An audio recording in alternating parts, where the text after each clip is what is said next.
গোয়েন্দা পুলিশের হেফাজত থেকে ফেরা ৪ ঘণ্টা পর ফেসবুকে পোস্ট দিলেন বৈষম্য বিরোধী ছাত্র আন্দোলনের অন্যতম সমন্বয়ক সার্জিস আলম। বৃহস্পতিবার দুপুরে তিনি সহ ৬ সমন্বয়ককে পরিবারের কাছে হস্তান্তর করে ডিবি। পরিবারের কাছে ফিরে শিক্ষার্থীদের হয়রানি ও নিপীড়ন সহ নানা বিষয়ে ক্ষোভ ঝেড়ে বিকেল ৫:৩০টায় ফেসবুকে দীর্ঘ একটি পোস্ট দিয়েছেন সার্জিস। পোস্টে তিনি লেখেন, কথা দিয়েছিলেন আন্দোলনকারী শিক্ষার্থীদের থেকে কাউকে গ্রেফতার করবেন না, মামলা দিয়ে হয়রানি করবেন না। আপনারা কথা রাখেননি।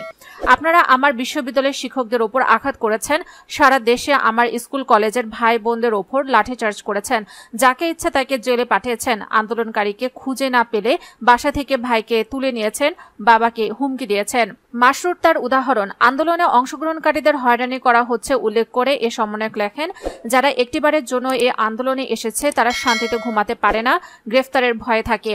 এমন অনেকে আছেন যাদের পরিবার এখনও তাদের খুঁজে পায়নি। এমন তো হওয়া উচিত ছিল না।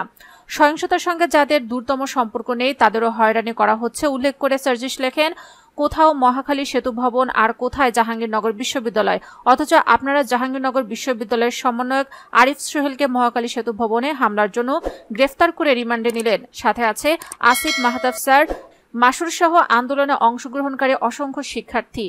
নির্বিচার গ্রেফতার নির্যাতন করে আন্দোলন দমানো যাবে কিনা প্রশ্ন রেখে তিনি লেখেন, রিকশা থেকে নামিয়ে প্রিজন ভ্যানে তুলেছেন, বাসা থেকে তুলে নিয়ে মামলা দিয়ে কারাগারে পাঠিয়েছেন, আমার বোনদের রাস্তায় ফেলে পিটিয়েছেন।